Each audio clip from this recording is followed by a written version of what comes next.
Hai Happy Sunday fams. Pada bulan Juli ini, IDS akan mengusung tema freedom yang berarti kebebasan atau sebuah keadaan di mana kita tidak tertindas, bebas, dan dapat merasakan hak-hak yang seharusnya didapatkan bagi semua makhluk hidup. Melihat situasi sekarang ini yang mengarah kepada seseorang yang mengekspresikan kebebasannya, tentu hal tersebut bertalian dengan konsep yang terdapat dalam Pengkhotbah 11 ayat 9. Nah, tujuan dari tema bulanan ini adalah untuk membawa kita mampu menyadari dan juga menyesuaikan pilihan, bukan hanya sekedar kita bebas untuk memilih, tetapi juga kita tidak mengabaikan dasar dari kebebasan itu sendiri. Nah, dan pada minggu ini, topik yang akan kita bahas, kita akan mendengarkan sharing dari Andri Albert Laik yang berjudul Basic of Freedom. Sebelum kita masuk ke dalam sharing, mau dijelaskan dulu, Iktus Community yang memiliki konten-konten selain Iktus Digital Service yang sedang kita ikuti sekarang ini, tapi ada IDD atau Iktus Daily Devotion, di mana IDD ini adalah sebuah renungan bulanan yang bisa teman-teman baca melalui download di akun Instagram kami yaitu @iktus.community. Selain IDD, ada juga IDC atau Iktus Digital Content, di mana sebuah konten digital berupa webinar atau bedah buku yang tentunya teman-teman semua bisa ikuti dan diselenggarakan setiap bulannya. Untuk mengikuti info lebih lanjut atau tidak mau tertinggal info-info seputar konten-konten yang kami berikan, teman-teman bisa akses di Instagram kami atau di description box. Terima kasih dan selamat beribadah.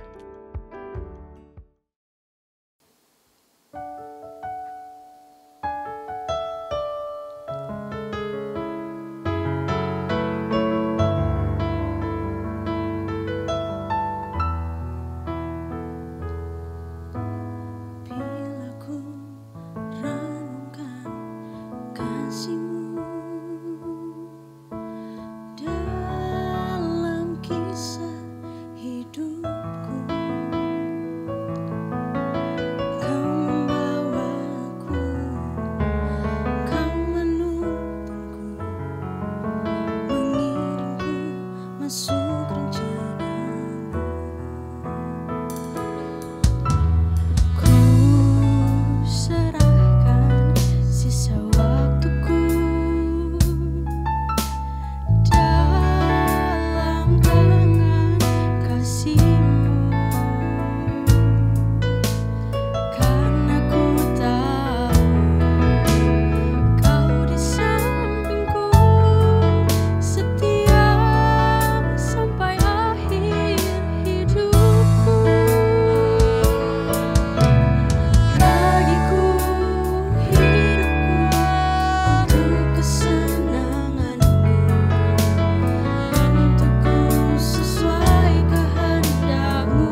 Halo guys, kembali lagi di Iktus Digital Service.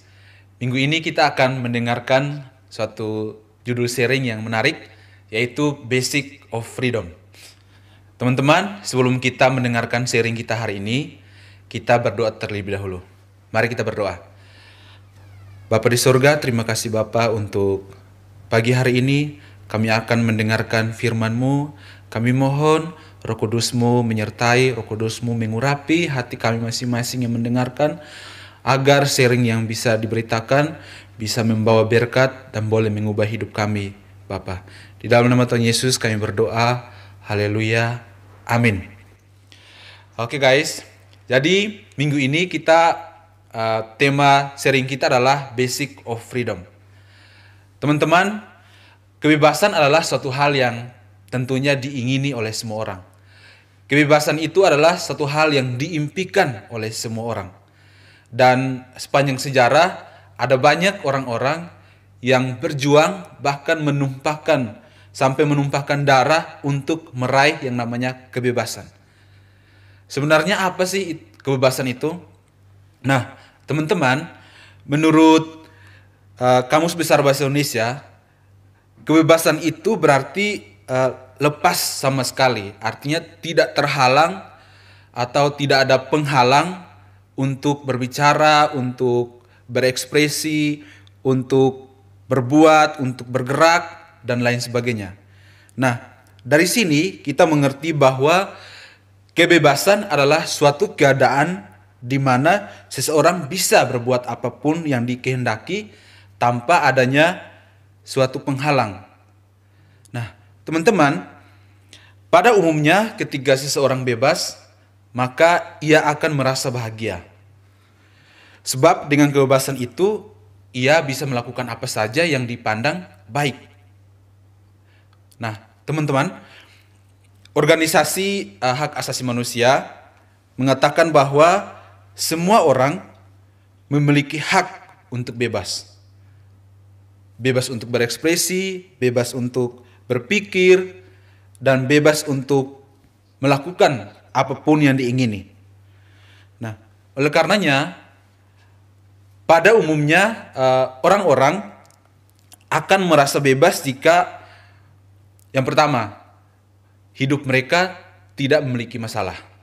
Nah, jadi ketika seseorang tidak memiliki masalah dalam hidupnya, maka ia akan bahagia dan pasti baginya itu adalah suatu kebebasan. Nah, yang kedua, bagi beberapa orang, kebebasan itu adalah ketika ia bebas untuk berpendapat. Karena kita tahu bahwa tidak semua orang di dunia ini atau tidak semua orang di berbagai komunitas bisa bebas untuk berpendapat. Karena contohnya ada berbagai macam atau di beberapa negara itu kebebasan berpendapat itu sangat dihalangi. Kebebasan berpendapat itu sangat ditantang. Contohnya di negara-negara beberapa di Timur Tengah, contohnya di Afghanistan. Itu tidak semua orang punya hak yang sama untuk berbicara, terutama kaum perempuan.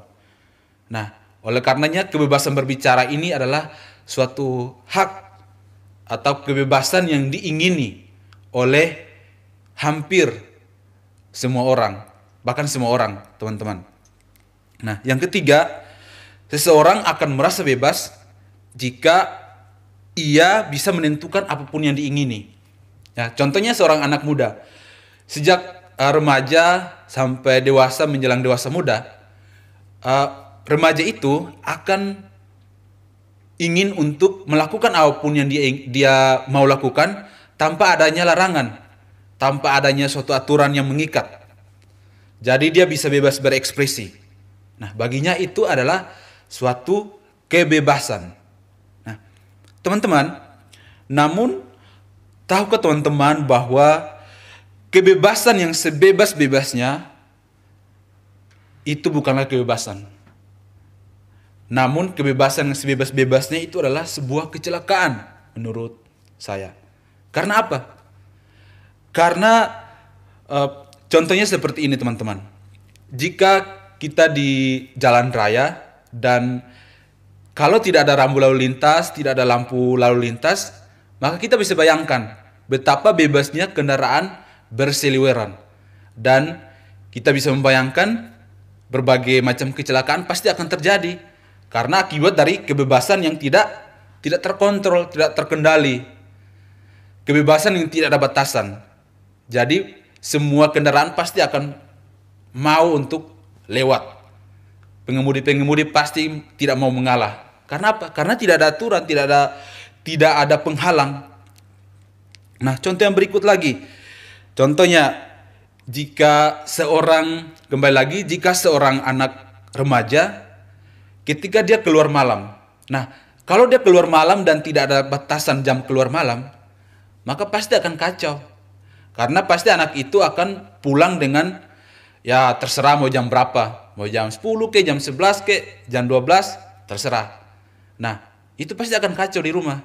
Nah, oleh karena itu untuk mencegah masalah yang terjadi, orang tua biasanya menerapkan jam pulang malam.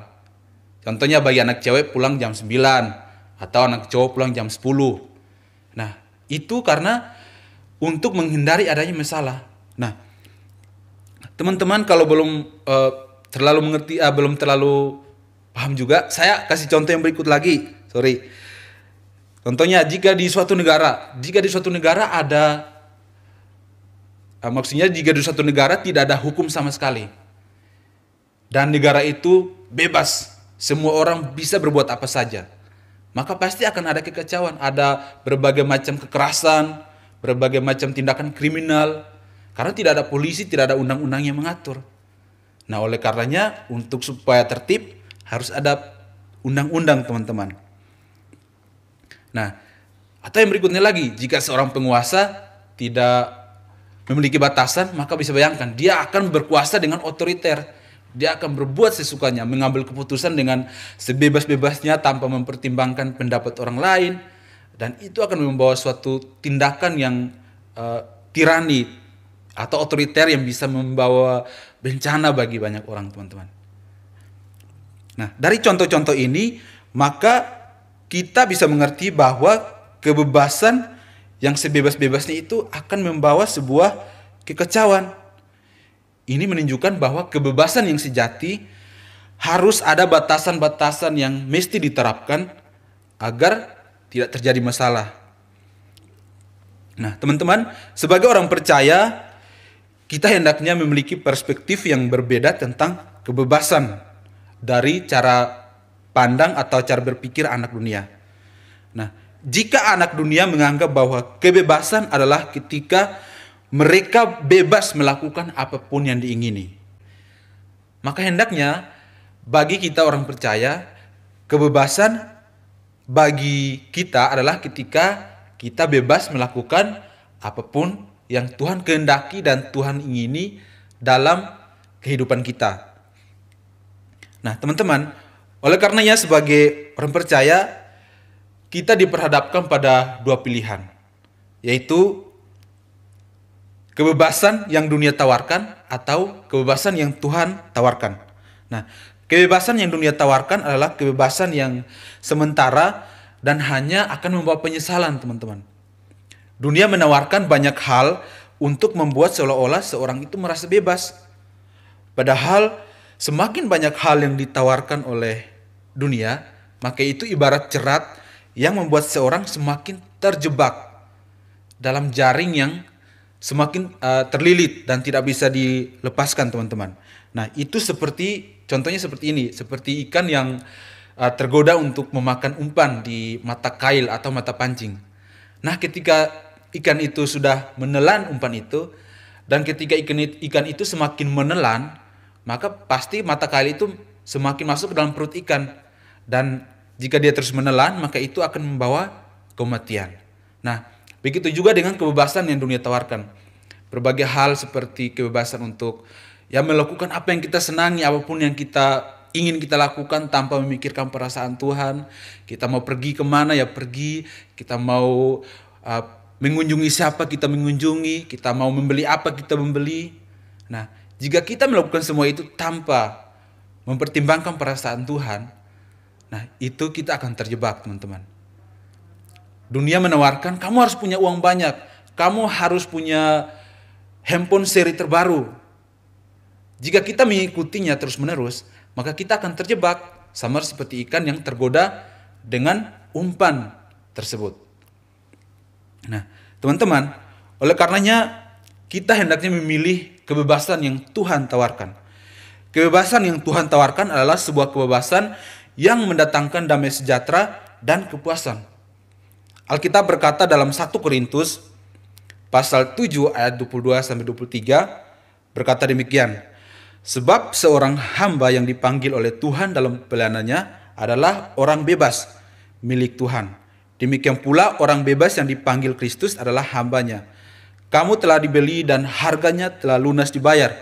Karena itu janganlah kamu menjadi hamba manusia. Nah, Tuhan karena segala dosa dan segala pelanggaran yang dilakukan oleh manusia membuat manusia terjerat dalam kubangan dosa. Dan Tuhan itu datang untuk menebus dan membebaskan kita dari jeratan dosa.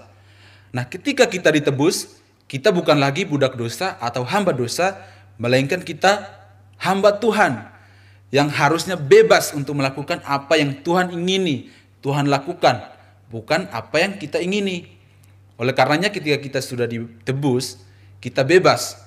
Berarti setiap kita melakukan apapun, kita harus bertanya, apakah Tuhan senang atau tidak? Jika Tuhan tidak senang, maka kita tidak boleh melakukan itu. Karena pasti itu akan menyakiti perasaan Tuhan, teman-teman. Dari sini kita mengerti bahwa dosa dan percintaan dunia telah membuat kita menjadi hamba dosa yang selalu melakukan apa yang Tuhan tidak sukai, apa yang Tuhan benci. Nah, untuk itu, kematian Tuhan Yesus di kayu salib membuat kita harus sadar bahwa kita bukan lagi orang yang bebas untuk melakukan apapun yang dunia tawarkan, tapi kita adalah orang yang bebas untuk melakukan apa yang Tuhan ingini. Kita memiliki hati yang mengasihi Tuhan. Nah, ini adalah suatu poin penting dari basic of freedom. Jika seseorang ingin memiliki kebebasan yang sejati, kebebasan yang tidak bisa diambil orang, tidak bisa diambil oleh hal apapun, atau tidak bisa diganggu, maka orang tersebut harus sadar bahwa kebebasan yang kekal, kebebasan yang tidak akan digugat oleh siapapun, itu adalah kebebasan dalam Tuhan. Ketika kita mengasihi Tuhan, ketika kita memiliki hati yang pecah untuk Tuhan, ketika kita mau untuk melakukan apapun yang Tuhan ingini, maka itu adalah kebebasan yang kita miliki, kebebasan yang sejati, teman-teman. Karena ketika kita masih hidup dalam dosa dan kita masih melakukan apa yang dunia ingini, maka kita tidak bebas. Karena kita akan terus diintimidasi oleh iblis dan kita tidak akan merasakan damai sejahtera. Namun ketika kita membuka hati kita untuk melakukan apa yang Tuhan kehendaki, maka kita akan memiliki damai sejahtera yang tidak dimiliki oleh semua orang. Baik kekayaan, baik nama besar, atau apapun itu, tidak akan menggantikan kebebasan orang yang memiliki hubungan yang kuat dengan Tuhan. Nah, lalu bagaimana caranya untuk kita memiliki kebebasan yang benar? Yang pertama, kita harus melepaskan diri dari percintaan dunia. Sebab Alkitab berkata bahwa upah dosa adalah maut. Tetapi karunia Allah adalah hidup yang kekal dalam Kristus Yesus, Tuhan kita. Tercatat dalam Yohanes pasal 8 ayat 32. Oleh karenanya kita harus melepaskan diri dari berbagai hal yang mengikat kita. Nah, yang kedua, kita harus belajar dengan tekun dan giat firman Tuhan. Karena Yesus berkata bahwa jikalau kamu tetap dalam firman-Ku, kamu benar-benar adalah murid-Ku, dan kamu mengetahui kebenaran, dan kebenaran itu akan memerdekakan kamu. Ya, jadi ketika kita setia belajar firman, pola pikir kita diubahkan, dan kita bisa mengerti apa yang Tuhan ingini, Tuhan kehendaki, dan kita bisa melakukannya dengan benar dalam proses hidup ini, maka itu adalah suatu kebebasan, teman-teman. Nah, pada akhirnya kita telah belajar kebebasan yang sesungguhnya. Kebebasan yang sesungguhnya, saya tekankan sekali lagi, bukan suatu kebebasan di mana kita bebas melakukan apa yang kita mau lakukan. Namun kebebasan yang sesungguhnya adalah ketika kita dengan rela hati mau melakukan apa yang Tuhan kehendaki. Oleh karenanya mari kita berjuang sejak sekarang teman-teman. Mari kita berjuang dengan segenap hati untuk kita mengasihi Tuhan. Untuk kita hidup dalam kehendak Tuhan. Percayalah itu akan membawa damai sejahtera dan suatu kebebasan yang teman-teman tidak bisa bayangkan. Demikian sharing singkat kita pada hari ini. Semoga sharing ini memberkati teman-teman semua. Pada akhirnya kita akan menutup dalam doa. Mari kita berdoa. Bapa di surga, terima kasih pada hari ini kami telah mendengarkan sharing tentang kebebasan yang sejati. Tentang basic of freedom. Dan kami percaya bahwa kebebasan itu adalah ketika kami mengasihi Engkau. Ketika kami melakukan apa yang Engkau ingini.